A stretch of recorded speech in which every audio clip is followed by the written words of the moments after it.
Nos acompaña Marcos Ortuño, portavoz y consejero de Presidencia y también de Acción Exterior. Ahora nos explicará las competencias de esa nueva consejería. Pero ante todo, bienvenido a 7 Noticias. ¿Qué tal? Muy buenos días. Encantado de estar aquí en los estudios de la 7 y aprovecho también para saludar a todos los telespectadores. Muy bien. Son las 9 de la mañana, 9 y 7 minutos. A esta hora la ciudad despierta y me imagino que lo quiere hacer sabiendo cuál es la hoja de ruta del nuevo gobierno de López Miras. ¿Por dónde va a empezar?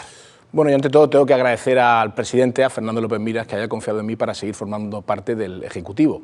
Efectivamente ya ha comenzado esta nueva andadura con el liderazgo de López Miras y yo destacaría varias cuestiones de este nuevo gobierno. Un gobierno que va a estar basado en la moderación y en la centralidad, un gobierno que va a buscar siempre el diálogo y el consenso y un gobierno que va a tener como principios fundamentales la libertad y la igualdad. Va a ser un gobierno de todos, va a ser también un gobierno que va a estar a pie de la calle para escuchar a la gente. Esto creo que es muy importante. Yo además he tenido el orgullo de ser alcalde de Yecla durante 10 años y es un principio muy importante de todo gobierno que también es un principio de este Ejecutivo autonómico y en definitiva pues va a ser un gobierno que va a actuar por el interés general, con eficacia y reitero, siempre desde la moderación y desde la centralidad. En la toma de posesión de los nuevos consejeros, López Miras hacía un encargo, era el de los presupuestos para el próximo año. ¿Hay ya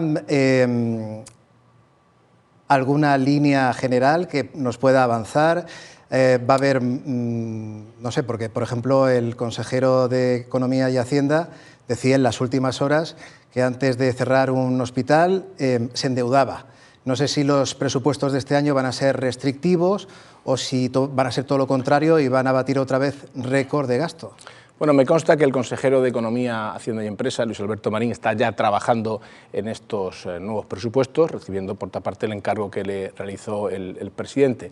Es verdad que tenemos dificultades para poder elaborar estos presupuestos. Somos la comunidad autónoma peor financiada. Y además llevamos más de una década sufriendo ese maltrato en la financiación. Cuando hablamos de financiación autonómica estamos hablando de sanidad, estamos hablando de educación, estamos hablando de políticas sociales. Sí que me gustaría destacar un dato. Si tuviésemos la financiación por habitante que tiene Cantabria, que es la mejor financiada, solo el año pasado la comunidad autónoma hubiese recibido de la región de Murcia 1.475 millones de euros más. Imagínense la cantidad de hospitales, de centros de salud, de colegios, de mejoras que podíamos realizar en todo lo concerniente al estado de bienestar. Y luego también hay otra problemática añadida para la aprobación de esos presupuestos, y es que no sabemos a ciencia cierta qué cantidad vamos a recibir del Gobierno de España. En cualquier caso, estoy convencido de que van a ser unos presupuestos serios, rigurosos, responsables, y van a ser unos presupuestos donde no vamos a aminorar las partidas relativas al estado de bienestar. No vamos a recortar el estado de bienestar. Muy bien. Usted seguirá ostentando la portavocía del Gobierno regional y hemos visto en otros gobiernos a nivel nacional, en el gobierno de coalición de Partido Socialista con Sumar, como cada partido tenía una opinión diferente sobre un tema. ¿Usted va a tener una voz única, o mejor dicho, la región va a tener una voz única? Bueno, como portavoz voy a ser, si se me permite la expresión, la voz del gobierno del presidente Fernando López Miras. Voy a informar de todas las decisiones que adopte el Ejecutivo Autonómico y, por supuesto, de los acuerdos que se lleven a cabo o que se formalicen en el Consejo de Gobierno. Creo que es fundamental esa labor de información, esa labor de comunicación, una labor para la que es imprescindible también el papel que jugáis los distintos periodistas y, por supuesto, estaré siempre a disposición de todos ustedes o de todos vosotros durante los 7 días de la semana, las 24 horas del día. Sí, pero más allá de esa formalidad, ¿considera que usted logrará que haya solo una voz del Gobierno regional, una voz única? Ese es mi propósito, lógicamente, como portavoz. Yo creo que tenemos que dar esa imagen de unidad, tenemos que transmitir fortaleza y estabilidad en el nuevo gobierno, porque si eso funciona vamos a ser capaces de que todo al final salga bien. Ese es el propósito de todos los integrantes del gobierno de Fernando López Miras. El gobierno regional está repitiendo prácticamente como un mantra eso de un gobierno centralizado, centralidad, un gobierno central y también moderado. ¿También se va a aplicar esos criterios al Mar Menor? Por supuesto. Tenemos una serie de ejes que están muy claros y muy bien definidos y que ya los expuso el presidente López Miras en el debate de investidura. Por citar algunos de esos ejes, destacaré una nueva estrategia por la educación para, por ejemplo, mejorar las tasas de fracaso escolar.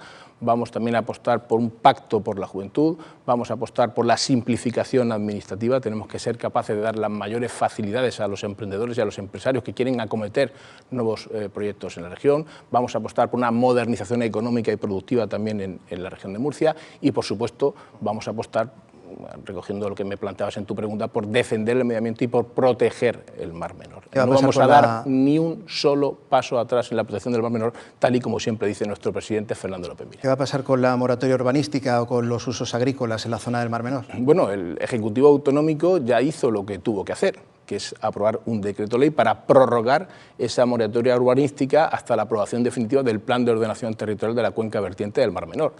Y los grupos parlamentarios en la Asamblea votaron en contra, a excepción del Partido Popular, de la convalidación de ese decreto ley. Llama la atención el voto en contra de PSOE y Podemos, que siempre se han mostrado como los grandes defensores del Mar Menor, pero a la hora de votar, a la hora de prorrogar esa moratoria urbanística, tal y como propuso el Ejecutivo Autonómico en ese decreto, pues no lo hicieron y, por tanto, con su voto desprotegieron el Mar Menor y permiten que el ladrillo vuelva al Mar Menor. Y eso lo hizo PSOE y Podemos. Bueno, pues habrá que intentar ponerse de acuerdo en este asunto. Vamos ya con la nueva competencia de acción exterior. ¿Qué competencias lleva incluidas? ¿Qué responsabilidades? Bueno, pues básicamente son todas las relaciones con la Unión Europea y con otras entidades y organismos de fuera de la región, todo lo relativo también a la cooperación al desarrollo y también las casas regionales. Y aprovecho para decir que el pasado fin de semana además estuve en un acto en la Casa de Murcia en Barcelona. De luego que ni Cataluña se entiende sin el trabajo y el compromiso de los miles de murcianos que hace años llegaron a aquella tierra para desarrollar su proyecto de vida, ni evidentemente la región de Murcia puede olvidar el origen de muchos de sus habitantes. ¿Cómo viven desde Cataluña los murcianos todo lo que está pasando allí con el tema de la amnistía, la petición de un referéndum?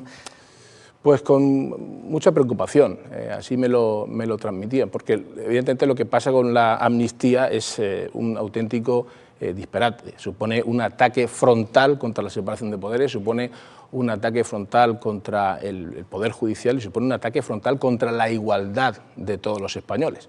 La amnistía no cabe en la Constitución, esto es lo que decía Pedro Sánchez y algunos de sus ministros hasta hace apenas unos meses, pero de golpe y porrazo y de repente, pues ahora sí que Pedro Sánchez y sus ministros defienden esa amnistía porque es la vía para que el señor Sánchez pueda continuar en Moncloa. Esto nos parece, como digo, muy grave. Ya hay dirigentes socialistas que están criticando esta medida y lo que todavía es más grave sí cabe es que se pretende conceder esa amnistía a una serie de personas que cometieron unos delitos de los que no se han arrepentido y que además están dispuestos a volver a cometer. ¿Sabe ya qué representación va a tener el Gobierno regional en el acto que ha convocado Núñez Feijóo contra la amnistía? Bueno, pues habrá una nutrida representación encabezada por nuestro presidente regional, Fernando López Milla. Imagino que el Gobierno en pleno también estará allí, con alcaldes, con diputados y que yo imagino también que con parte de la sociedad civil que se desplazará, porque ciertamente nos parece muy grave todo lo que está sucediendo y nos parece grave que Pedro Sánchez esté dispuesto a hacer lo que sea con tal de seguir en Moncloa. Ayer nos encontrábamos con este titular. El Gobierno catalán eleva a 22.000 millones el precio económico de la investidura y pide un estatus fiscal especial. ¿Cómo puede esto afectar a la región de Murcia?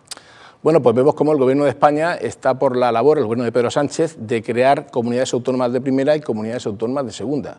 Quieren crear españoles de primera y españoles de segunda, y de luego eso nosotros, desde el Gobierno regional, no lo vamos a permitir. Está fomentando la desigualdad entre los españoles. Hace un instante hablaba de la financiación autonómica. Somos la comunidad autónoma peor financiada. Somos quienes está sufriendo también los recortes del trasvase Tajo Segura, que es fundamental para uno de los motores más importantes de nuestra economía, como es la agricultura. Tenemos unas infraestructuras de segunda, por citar un ejemplo claro, el del AVE, que se inauguró a bombo y platillo hace unos meses, pero que no tiene nada que ver con el AVE que tienen otras capitales de provincia.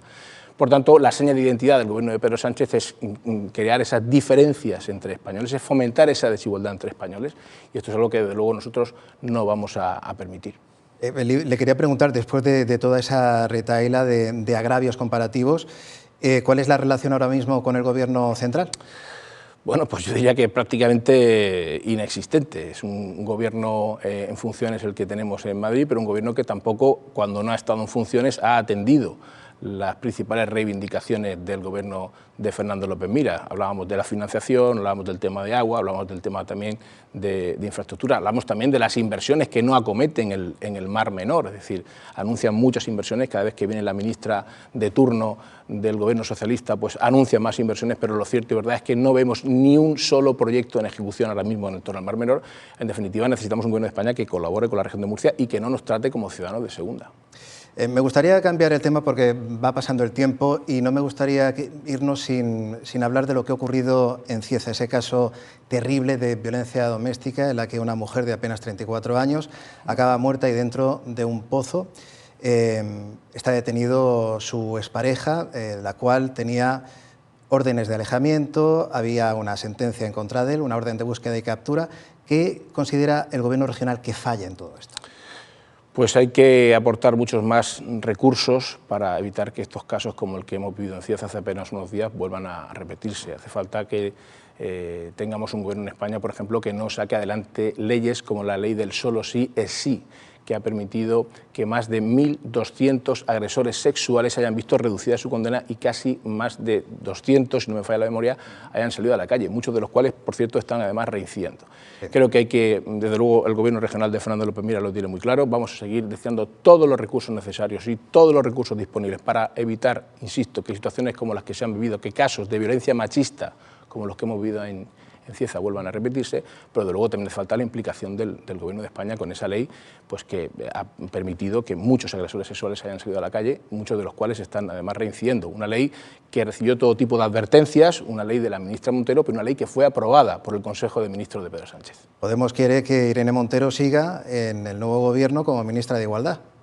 Bueno, es algo que tendrá que decir el presidente del Gobierno, pero desde luego yo creo que esa ministra tenía que haber dimitido por ser la impulsora de esa ley. Yo me pregunto, si esa ley la hubiese aprobado un gobierno del Partido Popular, ¿qué es lo que estaría sucediendo? Evidentemente, ese ministro o ministra del Partido Popular no hubiese aguantado en el cargo ni un minuto más, tendríamos protestas todos los días en la calle y vemos lamentablemente que esto no sucede cuando se trata del gobierno de Pedro Sánchez. Según el Consejo, el órgano de poder del Tribunal de la Justicia, el Consejo General del Poder Judicial, 39 agresores sexuales por la ley del solo sí es sí han obtenido una rebaja de penas aquí en la región de Murcia.